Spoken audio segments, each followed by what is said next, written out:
Mr. Whitlock, your daughter is below the stern, and nobody is listening. Natalie Brooks said it softly, but the sentence cut through the music harder than a scream. Cameron Whitlock stood on the upper deck of the Aurora Belle with a champagne glass in one hand and the Atlantic glittering black beneath the yacht lights. He was laughing when she spoke. Everyone had been laughing. Investors in navy suits, women in diamonds, photographers waiting for the perfect image of a millionaire father, a widower, a visionary, celebrating his company's newest oceanfront development deal above the waves. Cameron wore an ivory blazer that made him look untouched by weather, debt, or consequence. His silver-brown hair was brushed back, his watch caught the gold light, and his smile still remained on his face for half a second after the room had gone silent, as if pride had not yet understood what fear was trying to tell it. Natalie stood near the bar with an empty silver tray pressed against her hip. She was 28, white, fair-skinned, brown-haired, her hair tied back with a wine-red ribbon that had loosened during the long shift. Her white blouse was damp at the cuffs from carrying ice glasses. Her black apron carried a faint smear of strawberry frosting from the cupcake a little girl had dropped on the service stairs 10 minutes earlier. Most of the guests had not noticed Natalie all evening. They had called her Miss, Honey, Server, and once, by the name printed on another woman's badge.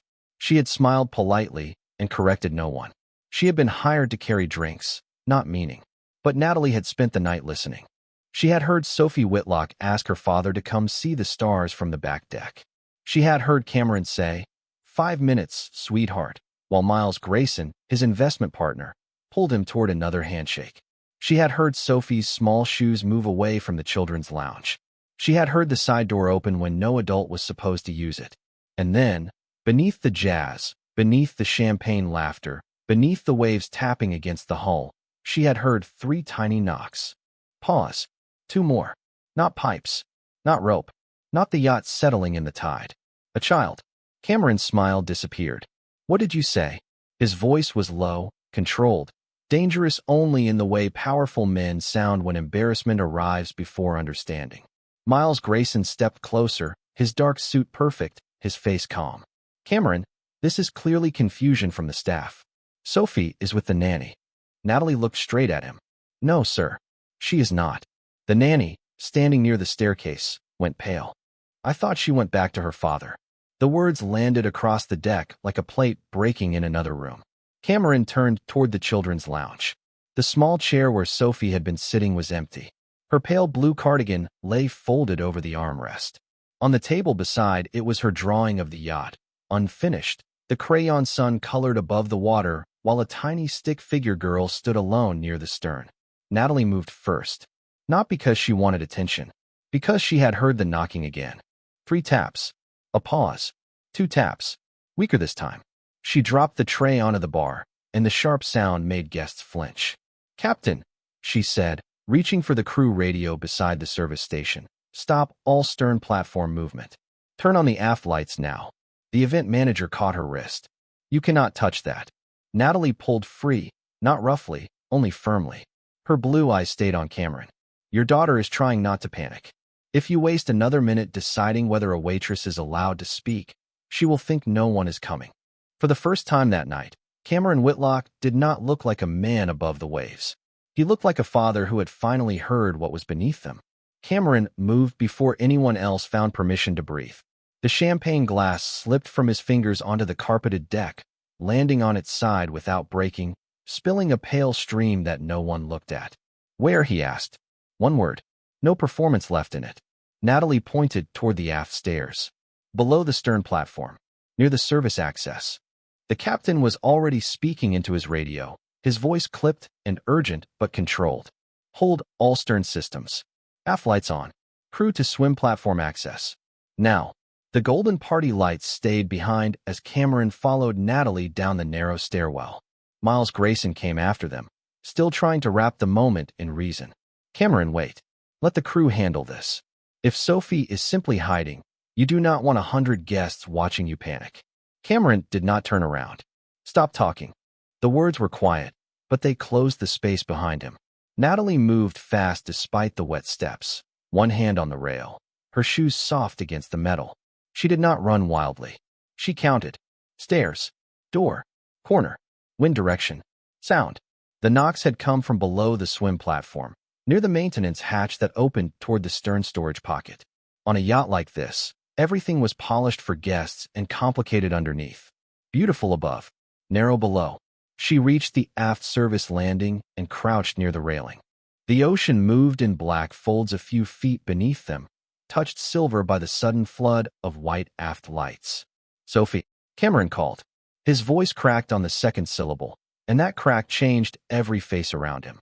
The millionaire was gone. Only the father remained. For one terrible second, there was nothing but water, engines cooling, and the low creak of the yacht against the tide. Then came the sound. 3 small taps. Pause. 2 taps. From beneath the platform. Cameron gripped the rail until his knuckles lost color. "Sophie." Natalie lowered herself onto the wet deck, pressing one ear near the maintenance seam. "Do not shout over her," she said. "She may stop answering if she thinks we are angry." Cameron stared at her, stunned, but obeyed. Natalie softened her voice until it became almost a thread. "Sophie, my name is Natalie. I heard you. Can you tap once if you can hear me?" A pause. One faint tap answered. The captain arrived with 2 crew members and a maintenance engineer, a woman with a tool bag and gray hair tucked under a cap. "Access latch is jammed from the inside track," the engineer said after one look. "Probably shifted when the platform cycled." Miles stood back near the stairs, his face tight. "How did a child get down here?" The nanny covered her mouth, tears bright in her eyes. "She wanted to see the stars behind the boat. I thought she went back to Mr. Whitlock." Natalie noticed the blue ribbon first. Not her own wine-red ribbon, but Sophie's pale blue hair ribbon, caught on a small hook near the service door. Beside it, on the step, was the fallen strawberry cupcake, frosting flattened against the metal. A map of a child's path. A trail no one important had thought to read. "She did not come here to hide," Natalie said. "She came looking for her father." Cameron closed his eyes for half a second, and when he opened them, they were wet but focused. "Get her out." The engineer knelt with her tools. The captain ordered the area cleared. Guests whispered from the upper deck, but the sound seemed far away now, part of a world that no longer mattered. Natalie kept her face near the seam. "Sophie, your dad is right here. He is not leaving." Cameron dropped to one knee beside Natalie, his ivory blazer brushing the wet deck without him noticing. "I am here, sweetheart," he said, voice shaking. "I am listening." Another tap came through the hatch. Small, brave, alive. Natalie held her breath, not from fear, but from memory. Because once, years ago in Maine, she had heard a child make that same quiet sound beneath an old dock, and the whole world had depended on whether an adult cared enough to hear it. The engineer worked with careful hands, not fast enough for Cameron's heart, but exactly as fast as safety allowed. Her tool clicked against the latch. The metal answered with a dull sound, then resisted again. Cameron leaned closer, but Natalie lifted one hand without looking at him. "Give her room to work," she said. It was not a request. Strangely, he listened. The captain kept the crew back. The nanny stood near the stairs with both hands pressed to her chest, whispering Sophie's name as if saying it might keep the little girl close. Above them, the party had gone silent in layers. No jazz, no laughter, no cameras flashing. Only the wash of harbor water beneath the stern and the small, patient voice Natalie kept sending through the seam. "Sophie, can you tell me what you see?" There was a pause. Then a tiny voice came back, muffled by metal and distance. "A light. And ropes." Cameron closed his eyes as if the sound had reached into him and pulled something loose. Natalie nodded, keeping her tone soft. "Good. That means you are facing the access pocket. You are doing very well. Keep your hands away from the door, okay?" "Okay," Sophie answered. The word trembled but held together. Natalie glanced at the engineer. The woman mouthed, 2 minutes. 2 minutes could be nothing. 2 minutes could be a lifetime if a child believed she had been forgotten. Natalie knew that too well. For a second, the wet deck beneath her became an old wooden dock in Maine. Rain tapping on the boards. Her little brother, Caleb, 7 years old, trapped under a warped storage section while adults searched the parking lot because someone said he had probably gone to the car. Natalie had been 15. She had heard the tapping. 3 knocks. A pause. 2. She had followed it while grown-ups argued about where a child was supposed to be. Caleb had been found safe, But she never forgot the sound of a small person trying not to cry because crying used too much breath. That memory lived inside her like a second heartbeat. Now it guided her voice. "Sophie, your dad is right beside me," Natalie said. Cameron swallowed hard. "Tell her I am sorry." Natalie looked at him then, just once. His ivory blazer was damp at the knee. His perfect watch had scraped against the deck. His face no longer belonged to a man managing appearances. "Tell her yourself," she said. Cameron lowered himself closer to the seam. "Sophie, sweetheart, I am sorry. I should have come when you asked me." Silence. Then the smallest answer. "I wanted to show you the stars." The sentence broke something open in him more completely than any accusation could have. His hand covered his mouth for a moment, but he did not look away. Natalie kept her eyes on the latch, giving his grief privacy even in the open air. Miles Grayson appeared at the top of the stairs, pale under the yacht lights. "Cameron, the guests are frightened. We should move them inside and control the message." Cameron did not turn. "There is no message to control." Miles stepped down one stair. "The board will hear about this." "Good," Cameron said. "Then they will hear I was with my daughter." The engineer's tool finally slid into place. A clean metallic release sounded beneath the platform. "Latch is free," she said, opening slowly. Natalie leaned in again. "Sophie, the door is going to move. Stay still. You are safe." The panel opened a few inches, then wider. Warm light spilled into the narrow access pocket. A small hand appeared first, clutching a blue starfish bracelet. Cameron reached forward, but Natalie stopped him gently. "Let the engineer guide her. Slow is safer." He froze, every instinct fighting the instruction, then nodded. The engineer and captain eased Sophie out carefully. She was damp from mist and shaking from fear, but awake, alert, and reaching for her father before both feet touched the deck. Cameron wrapped his arms around her and held her as if the yacht, the deal, the cameras, and the entire glittering world above them had vanished. Sophie pressed her face into his shoulder. "You came," she whispered. Cameron's voice failed once before he answered. "She heard you first." He looked at Natalie over his daughter's hair, and for the first time that night, he did not see a waitress. He saw the only person on the yacht who had been listening beneath the waves. Cameron carried Sophie up the aft stairs himself, one careful step at a time, as if the entire yacht had become too fragile for anyone else to touch. Her small arms stayed locked around his neck. The blue starfish bracelet on her wrist pressed against the damp shoulder of his ivory blazer, leaving a tiny wet mark that he would later refuse to have cleaned right away. Natalie followed a few steps behind with the engineer and captain, one hand holding the rail, the other still gripping the crew radio. Her knees ached from the wet deck. Her blouse cuffs were soaked. Her wine-red ribbon had slipped loose, letting strands of brown hair fall against her cheeks. But her eyes remained steady, moving from Sophie's face to the stairs, from the crew to the guests above, making sure the danger had truly ended before allowing herself to breathe. When they reached the upper deck, the crowd parted in silence. The same people who had laughed above the waves now looked down at the little girl wrapped in her father's arms and seemed ashamed of every easy smile they had spent on the evening. The nanny rushed forward, crying softly, but stopped when Sophie turned her face into Cameron's shoulder. "I am sorry," the nanny whispered. Cameron closed his eyes. A few minutes earlier, he might have looked for someone to blame because blame was easier than guilt. Now he only nodded. "We will talk later." "Not here." Miles Grayson stepped toward him, lowering his voice as if the night could still be managed. "Cameron, thank goodness she is safe. We should move the guests inside, release a calm statement, and continue privately once everyone settles." Natalie heard the word continue and felt something inside her go cold. Sophie had barely stopped trembling. The child's drawing still lay unfinished in the lounge. The stern lights were still bright behind them, and Miles was already reaching for the shape of the evening he wanted back. Cameron looked at him slowly. "Continue what?" Miles blinked. "The event. The signing. We can adjust the schedule." The silence after that was different from the silence of fear. It was the silence of people watching a mask fall. Cameron shifted Sophie gently to one arm and reached for the small blue cardigan resting on the chair where she had been forgotten. He wrapped it around her shoulders before answering. "My daughter was missing under my own deck while I was laughing into a camera." His voice did not rise. "There is no schedule to adjust." Miles's smile tightened. "You are emotional right now." Sophie flinched at the tone. Natalie saw it. So did Cameron. He pulled his daughter closer. Yes, he said. That is what fathers are supposed to be when their children are afraid. No one moved. The words landed harder because they were not polished. They were not for the investors. They were for the little girl listening against his shoulder. The event manager stood near the bar, pale and silent.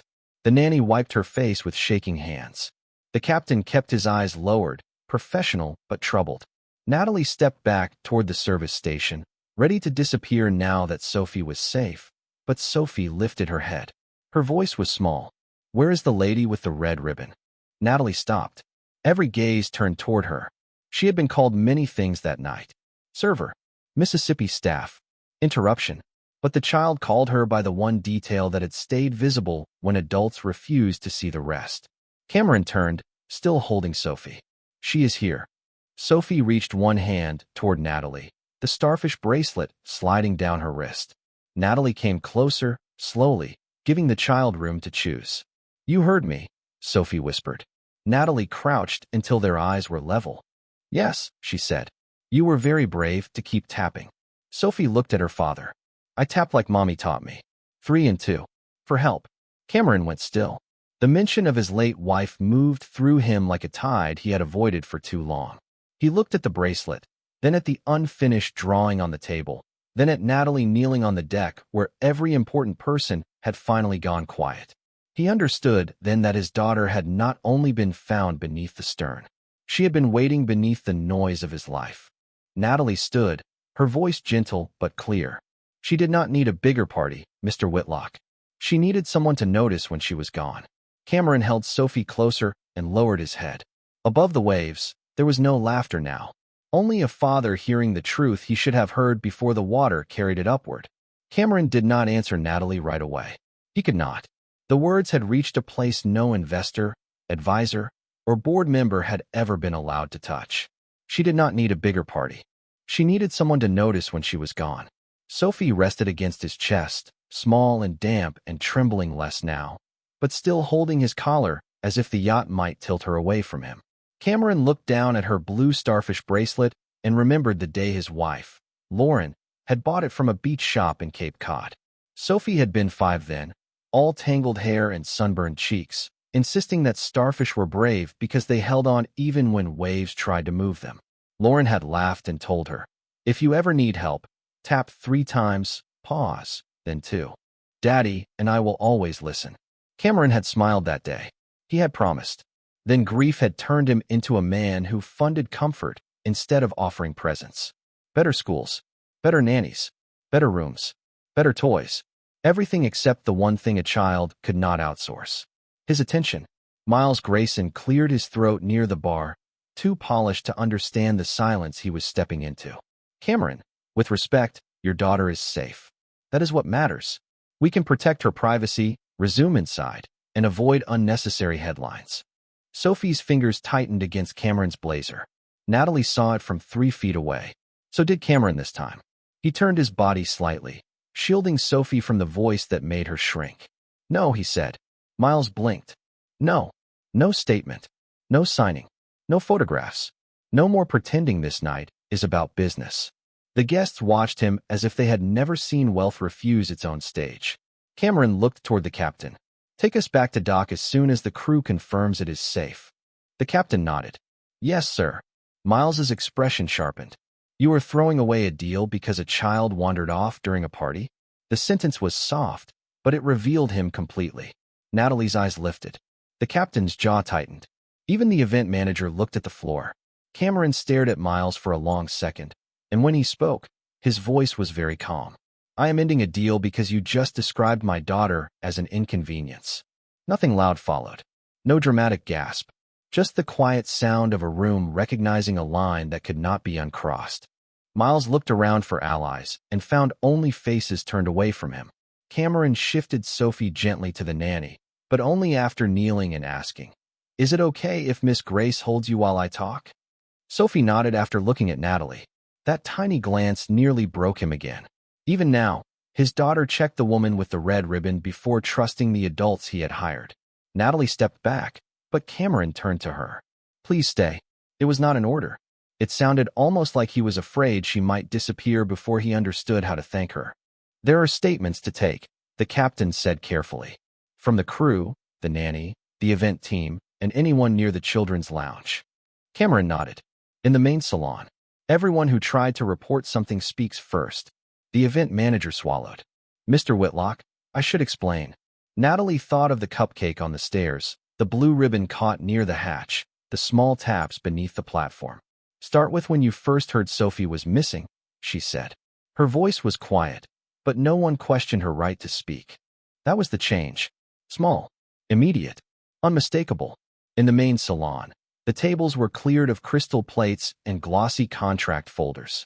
Crew members entered cautiously, as if truth might still be punished if it sat in the wrong chair. Natalie stood near the wall at first, but Sophie reached for her hand from the sofa where the nanny had wrapped her in a blanket. So Natalie sat beside her. Cameron saw his daughter lean against the waitress, safe because trust had chosen its own place. For the first time all night, he did not try to own that trust. He only listened as the statements began, and each sentence revealed what his laughter had covered. A child asking for 5 minutes, a nanny assuming, an event manager delaying, an investor pressuring, and a waitress hearing what mattered beneath it all. The main salon had never been so quiet. Earlier, it had been dressed for celebration.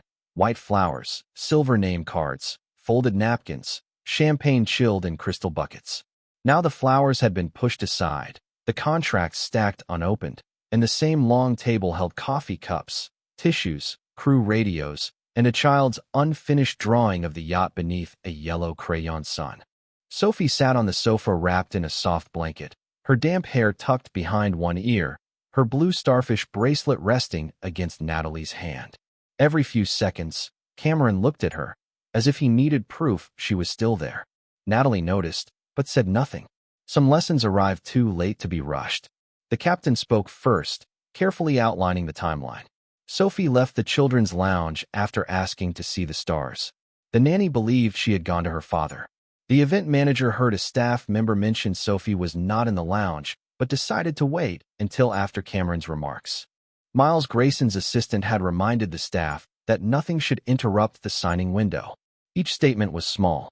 Together, they formed a chain. No one had meant to abandon Sophie. That almost made it worse.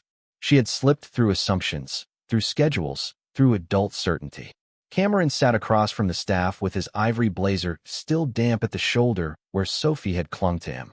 His Swiss watch lay on the table, removed without ceremony, as if time itself had lost the right to impress anyone. "Who first noticed she was gone?" he asked. A young steward raised her hand, eyes shining. "I saw her chair empty, sir. I told the event manager." Cameron looked at the woman near the door. The event manager pressed her lips together. "I thought she was with you." And Mr. Grayson's team was pushing the speech. Miles, standing by the window, gave a controlled breath. "I did not tell anyone to ignore a missing child." Natalie's voice entered softly. "No, you told them not to interrupt the night." Miles turned toward her. "There is a difference." Natalie looked down at Sophie's small fingers around the bracelet, then back up. "Not to a child waiting below deck."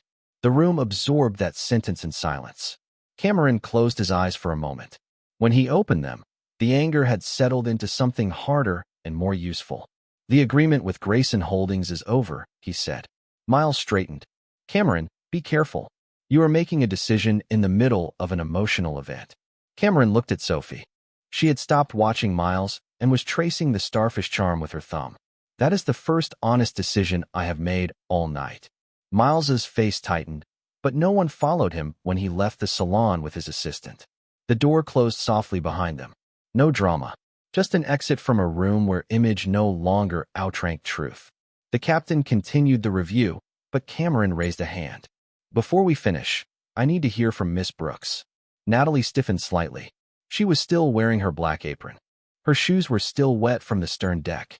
For a second, the old instinct returned. Stand, explain, be useful, disappear.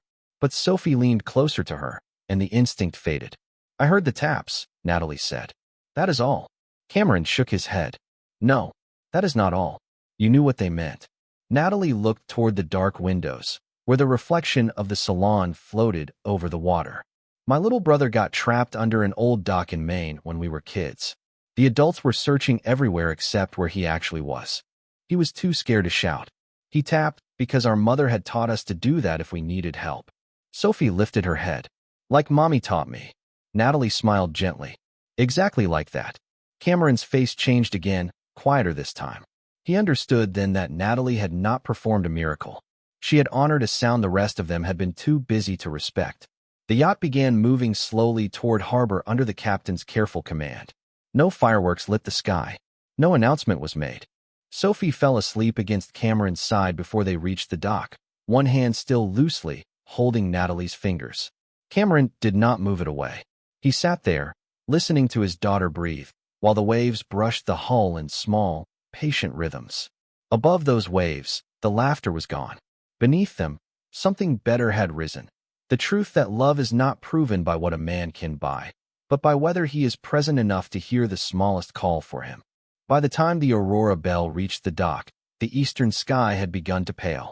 The yacht moved slowly now, without spectacle, its white hull gliding into the marina like something humbled by the night. No fireworks had been launched. No deal had been signed. The guests who had arrived expecting champagne photographs and ocean views stood in small, quiet groups near the rail, their voices lowered by the sight of Cameron Whitlock carrying his sleeping daughter through the main salon. Sophie's head rested against his shoulder. Her blue starfish bracelet caught the first gray light of morning. Cameron's ivory blazer was wrinkled, damp, and marked with the faint outline of her small hands. He had never looked less like the man from the magazine covers. He had never looked more like someone worth watching. Natalie walked a few steps behind him, still in her white blouse and black apron, her wine-red ribbon loose at the nape of her neck. She had tried twice to slip back toward the service station, but Sophie had stirred each time her hand moved away. So Natalie stayed. Not a staff, not a spectacle. As the person a frightened child had chosen to trust until the dock lights appeared. When the gangway lowered, the nanny reached gently for Sophie, but Cameron shook his head. "I have her," he whispered. The nanny nodded, tears on her face, and stepped back. The captain began speaking with harbor staff. The event manager waited near the salon doors, pale and exhausted. Several guests avoided Natalie's eyes, embarrassed by how easily they had dismissed the woman who had heard what they could not. Cameron noticed that too. Noticed the silence around Natalie. Noticed how people made space for her only after a child had been saved. That realization had weight. It settled on him heavier than any contract. In the quiet near the dock, Sophie woke just enough to lift her head. "Daddy," she murmured. Cameron bent closer. "I am here." She blinked toward the water. "Did you see my drawing?" He swallowed. The unfinished paper still lay on the salon table, yellow sun above blue waves, a tiny girl alone near the stern. "Not yet," he said. "Will you show me?" Sophie nodded against his shoulder. "Now." The old Cameron would have promised later. After the crew report. After the guests left. After calls with lawyers. After the world had been arranged back into order. This Cameron looked at the dock, the waiting cars, the people needing answers, and then at the daughter who had waited long enough. "Now," he said. Natalie heard it and looked down, hiding a small breath of relief. They returned to the salon while morning widened through the windows. Cameron sat on the floor beside Sophie instead of pulling her onto a formal chair. His expensive watch still lay on the table where he had left it. Sophie spread the drawing across her knees and explained every shape. The yacht, the stars, the waves, the place where she had wanted him to stand with her. Cameron listened without touching his phone, without looking toward the door, without turning grief into a speech. Natalie stood near the entrance, ready to leave now that the child's voice had found its father. But Sophie looked up. "Can Miss Natalie see it too?" Cameron turned to Natalie, and this time there was no command in his eyes, only invitation. Natalie crossed the room and knelt at a respectful distance. Sophie pointed to the little stick figure near the stern. "That was me before you heard me." Natalie's face softened. "You made yourself very easy to find." Sophie shook her head. "No." Everyone was loud. The sentence was simple. 7 years old. True enough to silence adults. Cameron lowered his eyes to the crayon water. "She is right," he said. Everyone was loud. He looked at Natalie. "And you were listening." Natalie did not accept the praise too quickly. She knew how to call for help, she said. Someone taught her well. Cameron touched the starfish bracelet lightly. Her mother did. The name Lauren was not spoken, but it entered the room anyway, gentle and bright as the morning on the glass. Sophie leaned against him, calm now. On the dock outside, the world waited for explanations. Inside, for a few quiet minutes, a father gave his daughter what she had asked for before the night went wrong, his full attention. Later that morning, after the last guest had left and the marina had settled into the ordinary sounds of ropes, gulls, and idling engines, Natalie Brooks stood alone near the aft rail of the Aurora Belle. The place looked different in daylight. The same deck that had glittered above the waves now showed watermarks, scuffed corners, folded chairs, and the quiet exhaustion left behind when fear finally passes. Natalie had changed nothing about herself. Same white blouse, same black apron, same wine-red ribbon retied neatly around her brown hair. But people looked at her differently now. Crew members nodded when they passed. The captain thanked her by name. The nanny held Sophie's blanket with both hands and whispered an apology that Natalie accepted without making it heavier. She had no interest in humiliating people who had already learned the cost of assuming. Cameron found her near the stern, carrying 2 paper cups of coffee from the galley. He still wore the ivory blazer, though it no longer looked like armor. It looked like something he had forgotten to remove because the night had rearranged him from the inside. "I thought you might want this," he said, offering a cup. Natalie took it carefully. "Thank you." He rested his own cup on the rail, but did not drink. For a moment, they watched the water move against the dock. "Sophie is with the doctor now," he said. "She is tired, but she is all right. She asked if you were still here." Natalie's eyes softened. "She is a strong little girl." Cameron nodded. "Stronger than I understood." The admission did not come easily. It came honestly, which mattered more. He looked toward the main salon, where Sophie's drawing had been placed in a protective folder instead of being swept away with the party trash. "I spent so much time making sure she had everything," he said, "that I forgot everything is not the same as someone." Natalie held the warm cup between her hands. "Children know the difference." He gave a small, pained smile. "Yes, they do." Silence returned, but it was not empty now.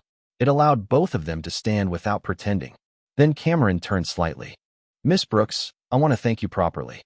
Natalie's expression became careful. She had heard that phrase before from wealthy guests who believed gratitude should arrive as a performance. "If you mean a public reward, please do not." He stopped, then nodded. "I was going to offer one." "I know, and that would have been wrong." She looked at him, calm but direct. "It would have made the night about your generosity instead of your daughter's voice." The word struck him, but he did not defend himself. That was new. "Then tell me what would be right." Natalie looked down at the water beneath the stern, now bright and harmless under morning sun. "Sit with her. Listen to the whole story, not just the frightening part. The cupcake, the stars, the drawing, the reason she walked away. Children do not disappear only when they are out of sight, Mr. Whitlock. Sometimes they disappear while standing right beside adults who are too busy to notice." Cameron lowered his eyes. The truth was not cruel. That was why it hurt cleanly. "And you?" he asked. "What do you need?" Natalie thought of the old dock in Maine, her brother's tapping, her father's tired silence after years of being overlooked by richer men with louder voices. "I need you to change what happens on this yacht after I leave." Cameron looked up. "You have my word." "Words are easy above the water," Natalie said. "Build something below them." He understood. Not fully yet, but enough to begin. By noon, he had canceled the remaining weekend events, ordered a full review of child safety procedures, crew authority, guest access doors, and emergency communication on every vessel he owned. He also requested that the first written statement in the review come from Natalie, not because she was the heroine of the night, but because she had been the first adult to hear the truth. When Sophie returned from the doctor, wrapped in a clean cardigan, she ran straight to Natalie and hugged her around the waist. Natalie bent down and touched the blue starfish bracelet gently. "Still holding on?" she asked. Sophie nodded. "Like Mommy said." Cameron stood a few feet away and listened, not interrupting, not performing, not reaching for his phone. The waves behind them made their small, patient sound against the hull. This time, he heard them too. 3 months later, the Aurora Belle returned to the water under a quieter kind of light. There were no photographers on the dock, no champagne tower, no investors waiting with polished smiles. The yacht had been inspected, rewired, relabeled, and reorganized, but the deepest repair had not been made in steel or circuitry. It had been made in the habits of the people who walked its decks. Every child on board now wore a soft tracking wristband linked to the bridge. Every guest access door had a silent alert. Every crew member, from captain to dishwasher, could pause an event if someone was missing, afraid, or unheard. Cameron Whitlock had signed the policy himself, then asked Natalie Brooks to read it before anyone else. Not for approval, for truth. She had returned that morning in her white blouse, black trousers, and the same wine-red ribbon tied neatly in her brown hair. She no longer wore the black apron, but she carried the same quiet attention. Sophie saw her first from the upper deck and ran down the stairs with the blue starfish bracelet bouncing against her wrist. "Miss Natalie," she called. Natalie turned just in time to catch her small hug. Cameron followed more slowly, smiling in a way that did not ask the world to notice. He wore an ivory blazer again, but it looked different now. Less like a wall, more like a jacket worn by a man who had learned he could take it off. "She has been waiting all morning," he said. Sophie looked up at Natalie. "Daddy listens now. Sometimes too much." Natalie raised an eyebrow. "Too much?" Sophie nodded seriously. "Yesterday I told him about a snail I saw for 12 minutes. Cameron looked almost proud. 14. There were important details. Natalie laughed softly, and the sound moved across the deck like something the yacht had earned. Later, when the boat eased out of the marina for a short family harbor cruise, Cameron did not stand above everyone with a glass in his hand. He sat beside Sophie near the stern, exactly where she had once wanted him to stand, while she showed him the water, the gulls, and the place where the city looked like it was floating. Natalie stood a few steps away with the captain, reviewing the new child safety drill. She watched Sophie tap 3 times on the rail, pause, then tap twice. Cameron answered by tapping back the same rhythm. Sophie grinned. It was no longer a call for help. It had become a promise that someone would answer. Near sunset, Cameron found Natalie by the aft rail, looking down at the water that had once hidden his daughter's voice. "I never asked what happened to your brother after the dock," he said. Natalie kept her eyes on the waves.